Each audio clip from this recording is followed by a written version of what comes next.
হালকা হালকা শীতের সকালবেলা গরুর মাংস কিংবা মুরগির মাংস দিয়া পাতলা খিচুড়ি গরম গরম খাইতে কার কাছে কেমন লাগে জানি না, তবে আমার কাছে অনেক ভাল লাগে। রুটি বানাই, প্রতিদিন রুটি বানাইতে ভাল লাগে না, তো মাঝে মাঝে শীতের সকালবেলা একটু খিচুড়ি কিংবা একটু বিরিয়ানি খাইলে আসলে ভাল লাগে। তারপরে হলো খুদের ভাত সাথে ভর্তা, অনেক ভাল লাগে কিন্তু খাইতে, মানে শীতের দিনে আর কি। তো আজকে সকালে রুটি বানাবো না, আজকে রুটি বানাতে আসলে ভালো লাগতেছে না, তো এই কারণে ভাবলাম একটু খিচুড়ি রান্না করি। তো এখানে মুরগির মাংস একটু কষাই নিছি, তারপরে হলো মুরগির মাংসটি লাল করে ভাজা নেবো। অনেকে আবার মুরগির মাংস কষাইও রান্না করে, তো আমার কাছে আসলে কষাইয়া রান্না করলে ভালো লাগে না, সাদা সাদা লাগে। তো এই কারণে আমি যেহেতু খাবো না, তো আমার বাসায় কেউ কিন্তু আসলে কষাই রান্না করলে খাইবো না। এদিকে আমার মুরগি ভাজা শেষ হয়ে গেছে, এখন আমার এদিক দিয়ে কিন্তু খিচুড়িও বসাই দিচ্ছি, অনেক বড় পাতিলে কিন্তু রান্না করতেছি। আপনারা আমার যত ভিডিও দেখবেন আমি সবকিছু একটু বেশি বেশি করে করি, কারণ আমি একা খাই না, আমার আশপাশে যারা আছে সবাই নিয়ে খাই। তো আমার কাছে আসলে যে কোনো জিনিস একলা খাইতে ভালো লাগে না, একটু ভর্তা হইলে আমি সবার সাথে খাইতে আমার কাছে ভালো লাগে। তো এই কারণে একটু বেশি করে রান্না করছি, আমরা সবাই খামো। তারপরে হইলো কি আশপাশে যারা আছে তাদেরকে একটু একটু দেবো। আমার জামাই কিন্তু দেখিয়ে চিল্লাচিল্লি করতে আছে,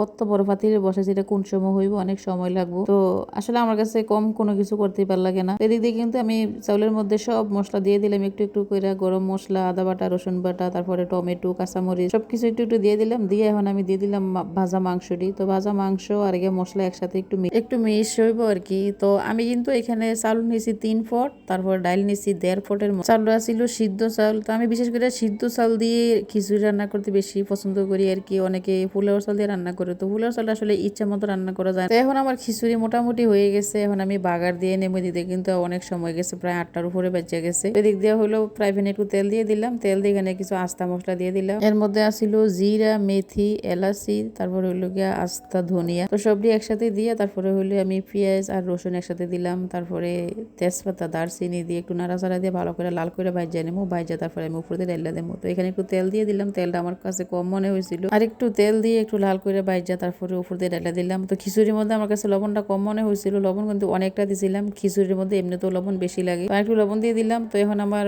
বাগারটা মোটামুটি হয়ে গেছে, আমি উপর দিয়ে বাগারটা ডাইলা দেবো, ডাইলা তারপরে ধনিয়া পাতা দিয়ে নামাই নেবো। তো দেখেন আমার কিন্তু বাগারটাও রেডি হয়ে গেছে। খিচুড়িটা কিন্তু এখন অনেক পাতলা, ঠান্ডা হলে কিন্তু শক্ত শক্ত হয়ে যাবো। তারপরে দেখতে আমার আরো একটু কাজ আছে, কাজটা করতে করতে আরো শক্ত হইব। এখন বাগারটা দিয়ে দিলাম, দিয়ে একটু ধনিয়া পাতা দিয়ে দেবো, দিয়ে ধনিয়া পাতা দিয়ে তারপর নামাই নেবো আর কি। তো এখানে একটু পাঁচফোড়নের গুঁড়া দিলে আরো ভালো হইতো, আসলে পাঁচফোড়নের গুঁড়াটা করার সময় পাইছি না, তো এই কারণে একটু ধনিয়া পাতাটা একটু বেশি করে দিয়ে দিলাম, দিয়ে এখন নামাই নিলাম। তো আমার কাছে কিন্তু অনেক মজা লাগছিল, আমি কিন্তু 2 প্লেট খাইছি। আমার কাছে কিন্তু খিচুড়ি খাইতে শীতের সকালে গরুর মাংস দিয়ে সবচেয়ে বেশি মজা লাগে আর কি। তো যেহেতু গরুর মাংস নাই, সেহেতু মুরগির মাংস দিয়ে রান্না করলাম। আজকে খিচুড়ি রান্না এবং খাওয়ার ভিডিও এই পর্যন্তই, দেখা হবে পরবর্তী ভিডিও। আল্লাহ হাফেজ।